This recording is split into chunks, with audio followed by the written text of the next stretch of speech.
राम सेतु को लेकर एक बार फिर कांग्रेस और भारतीय जनता पार्टी में तीखी बहस शुरू हो गई है। राम सेतु, जिसको राम सेतु भी कहा जाता है, लेकिन इस्लाम के जानकार, इस्लामिक स्कॉलर उसको आदम पुल भी कहते हैं।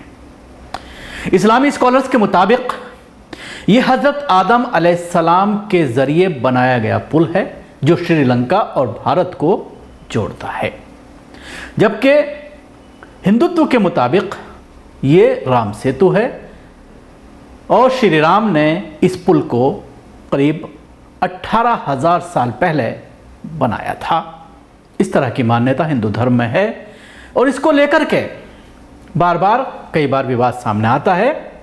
भारतीय जनता पार्टी ने के एक मंत्री ने कल राज्यसभा में यह बयान दिया कि राम सेतु का कोई अस्तित्व नहीं है और उसमें साइंटिफिक एविडेंस का भी जिक्र किया और यह भी बताया कि साइंटिफिक तरीके से किस तरह से उसकी जांच की जा रही है। लेकिन इस तरह का राज्यसभा में भारतीय जनता पार्टी के एक नेता के जरिए बयान दिए जाने के बाद कांग्रेस आक्रामक हो गई है और कांग्रेस के स्पोक पर्सन ने यह कहा है कि जब हमने ये बात कोर्ट में कही थी 2011 में, तो उस वक्त भारतीय जनता पार्टी ने हंगामा खड़ा कर दिया था और उसके बाद मजबूरन कांग्रेस को अपना हलफनामा जो कोर्ट में दायर किया गया था, जो बात अब भारतीय जनता पार्टी राज्यसभा में कह रही है, वही बात कांग्रेस के जरिए 2011 में कोर्ट में एक एफिडेविट में कही गई थी।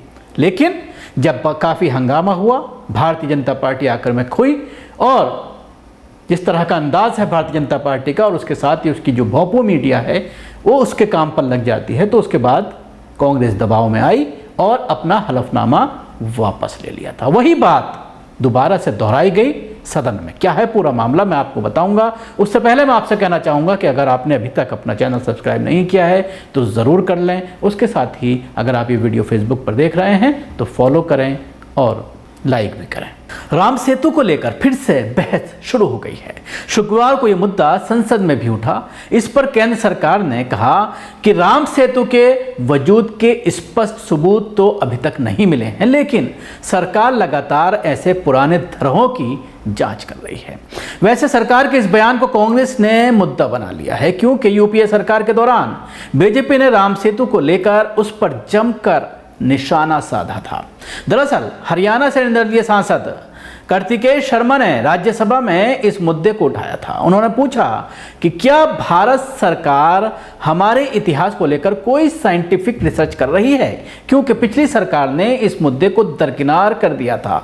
इस पर सरकार की ओर से केंद्रीय मंत्री जितेंद्र सिंह ने जवाब दिया। सदन में जितेंद्र सिंह ने कहा कि मुझे खुशी है कि हमारे सांसद ने राम सेतु को लेकर सवाल उठाया। इसे लेकर हमारी कुछ सीमाएं हैं, क्योंकि ये करीब 18,000 साल पहले का इतिहास है। हम जिस पुल की बात कर रहे हैं वो भी करीब 56 किलोमीटर लंबा था। उन्होंने आगे कहा कि स्पेस टेक्नोलॉजी के जरिए हमें पता चला है कि समुद्र के पत्थरों के कुछ टुकड़े मिले हैं। कुछ ऐसे आकृतियां हैं जो निरंतरता दर्शाती हैं। समुद्र के कुछ द्वीप और चूना पत्थर जैसी चीज़ें देखी गई हैं।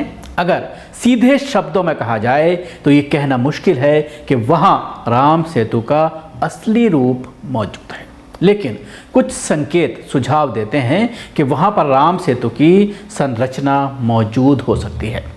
उन्होंने सदन को बताया कि उनकी सरकार प्राचीन द्वारका राम सेतु जैसे मुद्दों पर लगातार रिसर्च करवा रही है। कांग्रेस नेता पवन खेड़ा ने राम सेतु मुद्दे को लेकर बीजेपी और सरकार पर पलटवार किया है। उन्होंने कहा है कि सभी भक्त कान खोलकर सुनें और खुली आंखों से देखिए। मोदी सरकार संसद में कह रही है कि राम सेतु के होने का कोई भी सबूत नहीं है। तो आप अंदाज़ा लगाइए कि वही बात जो भारतीय जनता पार्टी कह रही है सदन में, वही बात जब 2011 में यूपीए सरकार के जरिए कोर्ट में कही गई थी तो उस पर हंगामा खड़ा किया गया था और उस बात को वापस ले लिया गया था। राम, जिसको अपना कॉपीराइट भारतीय जनता पार्टी बताती है, और इलेक्शनों के दौरान ये कहा जाता है कि राम को उनकी असल जगह मोदी ने दिलाई, जिसको लेकर के काफ़ी विवाद होता है। कुछ साधु संत भी इस बात को नहीं मानते और कांग्रेस तो अब खुलकर ये कहने लगी है कि ताला किसने खुलवाया था बाबरी मस्जिद का।